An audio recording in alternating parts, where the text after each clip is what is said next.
So I left you on Isaiah, the first chapter, verse 11. And I like to slow walk because I want to make sure that you see all of the sights on this scenic route that we're taking. So the problem here isn't that the people forgot who Jehovah was. The problem was that their understanding of Jehovah became so corrupted that they forgot what it was that he required. Now, Isaiah shows us a people still bringing sacrifices. They're still making offerings and burning incense and observing the Sabbaths and assemblies. They haven't stopped worshiping. But Jehovah looks at their worship and asks, who required this at your hand?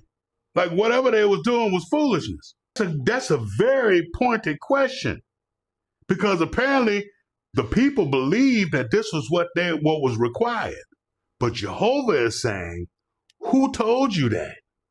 And that brings us back to Isaiah 1 and 3. My people does not know. My people don't consider. Don't you hate having a conversation with somebody who just won't consider? They just put a wall up, and no matter what you say, they just can't consider a word that's coming out of your mouth. They don't know. And because they don't know, they no longer understand what Jehovah actually requires. They can't sincerely perform holiness because they don't know what holiness is. And whatever it is that they're performing, Jehovah says is vain. Verse 13, he says, bring no more vain oblations, and incense is an abomination unto me. Then he goes on to say, the new moons and the Sabbaths, the calling of assemblies, I cannot. Away with it. So we see Jehovah as the first trendsetter. Now, how all you women talking about I cannot and I can't with you. So you got that straight from the scripture. So now comes this statement and this statement should actually make you take pause and consider it for a moment, even though you're one of the people that don't consider. He says, it is iniquity. Even the solemn meeting, all that you've done is iniquity. Not merely that you occasionally sin and you worship. No, it's saying that your worship itself has become iniquity. That's a very great distinction. When you think you're doing something right and all that you're doing is wrong, your understanding has been corrupted. And that corruption has infected your worship.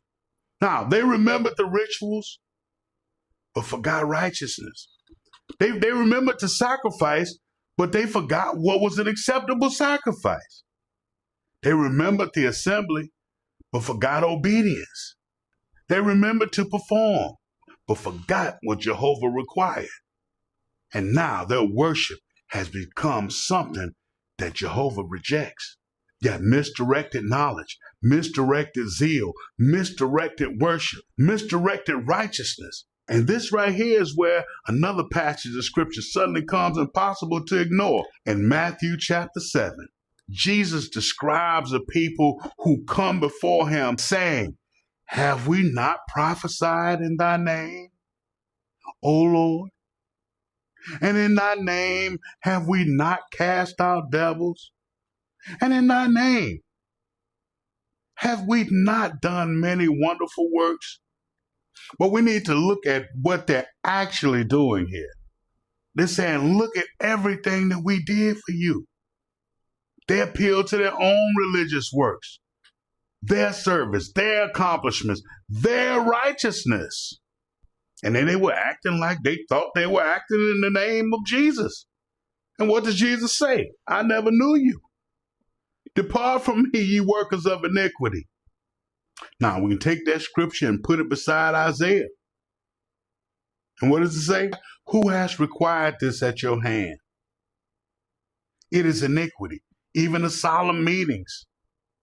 And then Matthew goes on to say, I never knew you. Yeah, there's a parallel. They run side by side.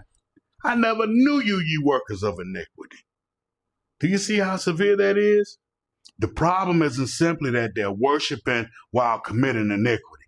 The problem is that their worship exists within a corrupted understanding of righteousness. They believe that they are really serving Jehovah. And then Jehovah goes on to say, I cannot. Away with it. I'm not going to touch it. Dang, what's this? They believe they are doing works in his name. And he says, I never knew you. That is the danger that Isaiah is exposing. How people can become so miseducated, so accustomed to a corrupted understanding that they sincerely believe that they're serving Jehovah.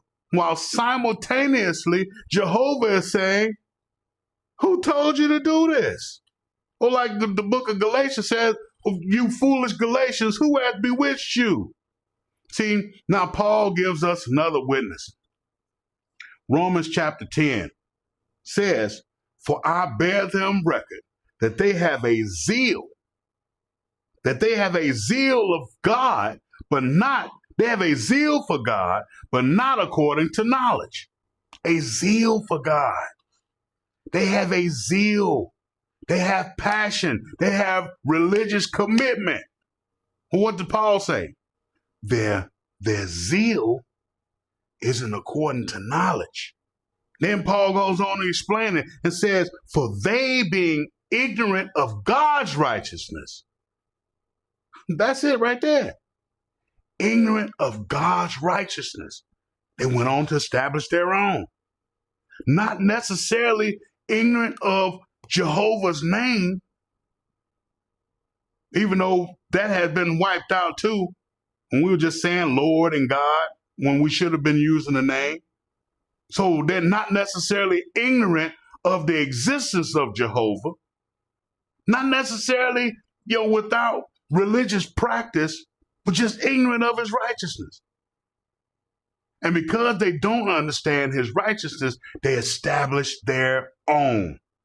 And that takes us directly back to Isaiah. My people does not know. My people does not consider. They don't know who told them to do this. They don't know who required this at their hand. They don't understand the requirements. So they create a form of righteousness that they believe Jehovah will recognize. And that takes me back to the book of Galatians. Oh, foolish Galatians, who hath bewitched you? Who hath bewitched you? Who told you this? Who put these thoughts in your mind? Who's giving you this understanding? Who's shown you this way? Who hath bewitched you? Who persuaded you away from the Most High? Who convinced you that something other than righteousness could satisfy Jehovah? That is showing you the dangers of miseducation. If you reject Jehovah, then you know that you're rejecting Jehovah. But if you've been taught that your error is righteousness, you will defend it. You will practice it day in and day out. You will teach it to your children and pass it down. And then eventually the corruption reproduces itself. It's cycling now. So now you can see how the daughter of Zion had fallen. How far they had fallen. They became the seed of evildoers, children that are corrupters, because they had been corrupted. So that's all they do is corrupt. And now Isaiah's language begins to make even more sense. The problem isn't merely individual sin. It's the transmission of a corrupted understanding. That brings us right back to the daughters of Zion. In the book of Lamentations, it says, from the daughters of Zion, all her beauty is departed. She remembered what she once had. She remembers the days of old. But she is now living in affliction. And then Isaiah just says, my people don't know. My people don't consider. The tragedy isn't simply that something was taken. No. Because if something was taken, then you may be able to get it back. The tragedy is losing the knowledge of what was taken. They lost the knowledge and understanding of inheritance. See, they don't even know the distinction between what was taken from them and what is now imposed upon them. They lost the distinction between Jehovah's righteousness and the righteousness that they had been taught to perform, which is no righteousness at all. And this is where it becomes bigger than just religious ceremonies, because the people that don't understand its own history can be given somebody else's history. A people that doesn't know nor understand its own identity can accept an identity that's imposed upon them. A people that doesn't understand its inheritance can watch strangers devour their inheritance right in their presence and not recognize what's happening. Isaiah made it clear in verse 7. He says, your land, strangers devour in your presence. In verse 8 says, the daughter of Zion is left as a besieged city. Everything has been lost.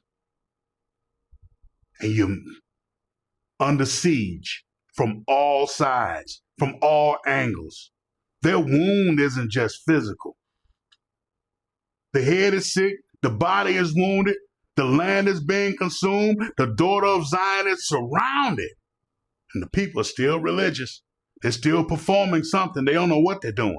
They think that they are doing right, but they are performing foolishness, wickedness. That's what Jehovah calls it. Iniquity. That's the tragedy. They haven't even stopped believing. Whatever it is that they're believing, their understanding has just been corrupted. And that's why who hath bewitched you belongs here as a support. See, Isaiah has already asked a more fundamental question. Who hath required this at your hand? Thank the Most High for mercy. Because now Isaiah goes forth in verse 16. He shows them what he requires. He says, wash you, make you clean, put away the evil of your doings from before my eyes. Cease to do evil. Learn to do well. Seek judgment. Relieve the oppressed. Judge the fatherless. Plead for the widow. That's it. Learn. Learn to do well. See, their problem isn't performing. They know how to perform. They know how to give a religious ceremony, a religious performance. Their problem is that they have lost the understanding of righteousness. So Jehovah, in all his mercy, teaches them all over again. He tells them justice, mercy, protection of the vulnerable, judgment, righteousness. Set them back to square one all over again. No empty religious performance, and not just identifying themselves as righteous.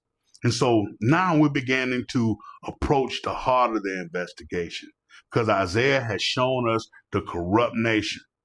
He has shown us the sick head. He has shown us the wounded body. He has shown us the devoured land.